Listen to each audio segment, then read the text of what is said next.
Hello everyone. I didn't post on Sunday. This is the Sunday Apologetics video.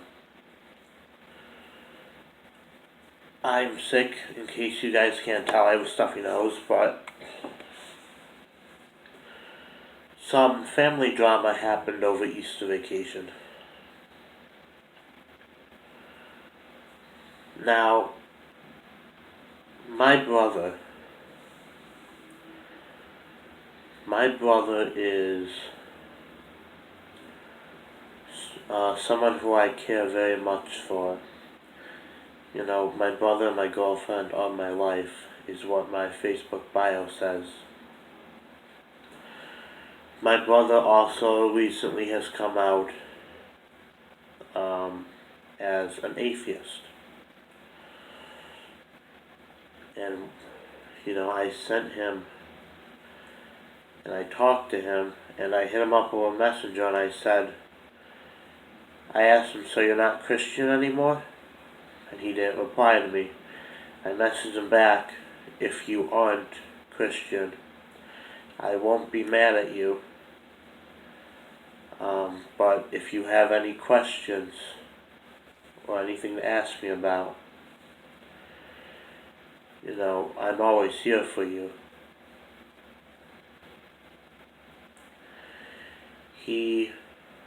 We saw each other over Easter vacation. We rented a hotel room for us to stay at because he lives far away.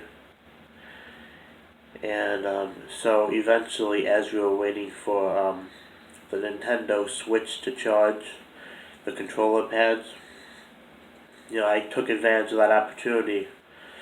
And I asked, so Aries, what do you think? And I asked him, what is your stance on religion? And out of nowhere, it became immediately clear to me that, I'm not sure who it was, but someone got to him.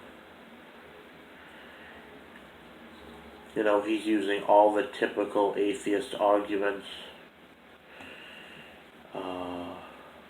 like why did, I can't remember exactly what he said. Like, why did Jesus have to die on the cross? Why couldn't God just forgive people? And, I can't remember, I'm too sick, I can barely think. But this is all recycled arguments that I've heard before. That, if you're someone who studies Christianity, and you actually know the doctrine or the theology behind it, you should already know these things. Because a lot of these atheists online, when you talk to them, it becomes apparent they don't know a damn thing about what they're talking about. It's like trying to explain PEMDAS, like parentheses, exponents, multiplication, so on and so forth. That math equation, it's like trying to explain PEMDAS to them, but yet they don't know what exponents are. You have to take them back, kind of show them this thing first. Ultimately, I just make videos. I kind of really stopped debating people because it was kind of out of anger because I've dedicated my life to this study, and I'm really sick of having people who don't know what the hell they're talking about come and try to tell me I'm wrong. It's like a flat earther talking to a NASA employee. They're so below your level, just swat them away. But this is my brother, and I care about him, and I asked him. I explained things to him, I talked about him, and we were fine. I decided to drop it. I didn't push him to try to believe in God. I simply answered his questions, his concerns. And we let it go. And this happened last Saturday. He posted a picture on Facebook. I wanted him to take it down because it wasn't family appropriate. And when I told him to take it down, he got very angry. He got like, so what? And I said, our sisters could see that. Do you want them to see that? And he's like, they could just, not have seen it, and it doesn't make any sense. If you don't know it's there, you could not have seen it. Now is probably a good time to mention my brother does have a learning disability. So I'm trying to explain to him, and maybe he needs to cut that stuff out and spend less time on it. And he gets very angry, he gets very defensive. He says it's just because I'm a Christian, he doesn't like it. My brother's 17, by the way. So I'm well aware he's going through that rebellious phase, and that could very well be what this is.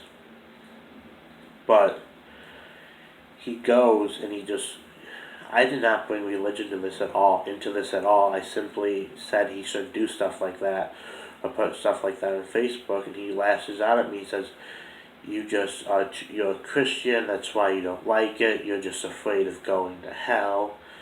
And yeah, he actually said that to me. He used that as a weapon against me. You're just afraid of going to hell. And I tried telling him, and I said, Aries, if you want to make this about that, let me tell you something. When I was your age, I was very much into, younger than him, like about 15, 14. 16. When I was his age, I was very much into stuff like Rob Zombie and Marilyn Manson and Metallica and all the horror movies.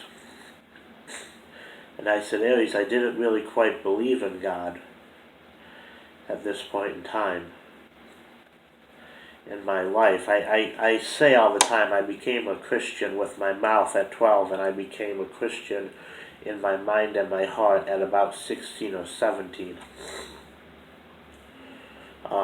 You can watch my conversion story video, the Happy New Year one, if you want to see more about that.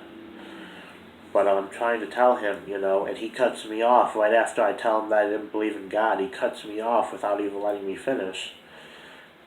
And he says, good, so that means you were thinking logically and, using your head. And that right there kind of blew open my eyes.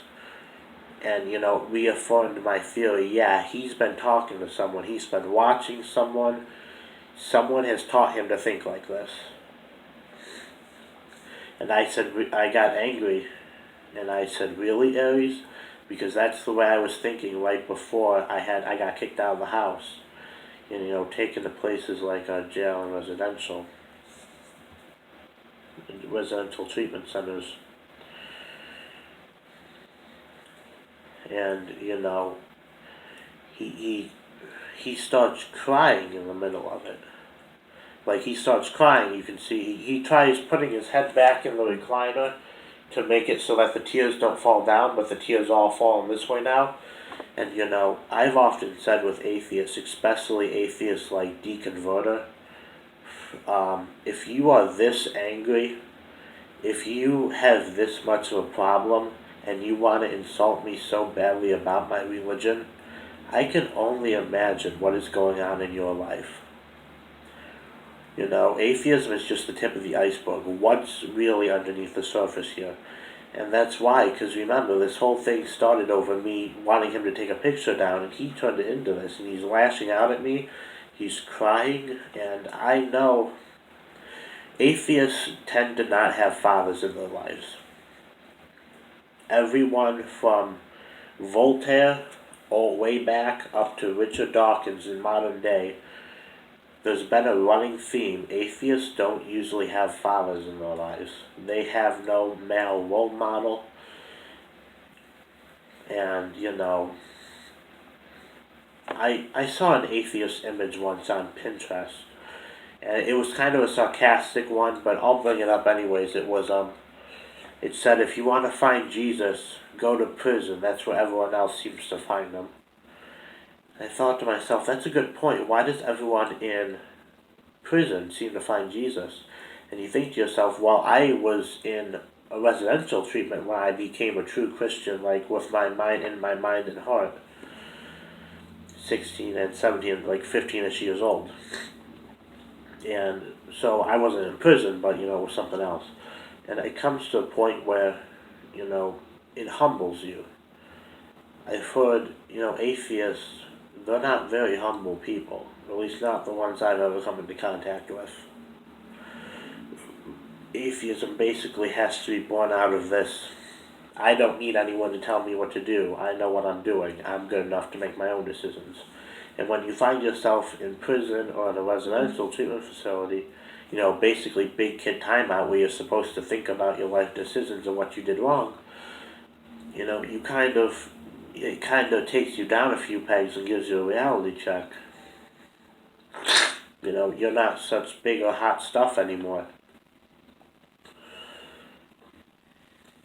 And eventually, and if someone comes to you and you're in jail or in a residential facility and you read the Bible, like what I said in my conversion story video, something about reading the Bible and thinking to myself, gee whiz, if I had just been like this my whole life and everyone else around me was like this, the world would be such a better place.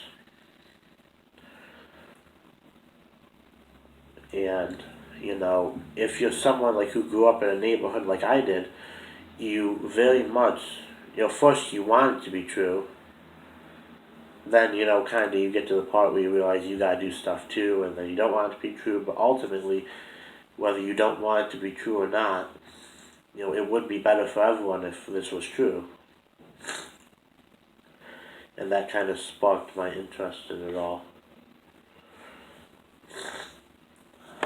Ultimately, I dropped the subject with him. I didn't want to fight anymore. But, I couldn't believe it. He started talking like all these internet and YouTube comment section atheists. In other words, he sounded like he was completely insane. And like I said, he's only 17. He can grow out of this. I wasn't exactly the perfect person I am today. I'm still not perfect, but, I wasn't the good person I am today at 17. But, yeah. Ultimately, he told me a lot of BS.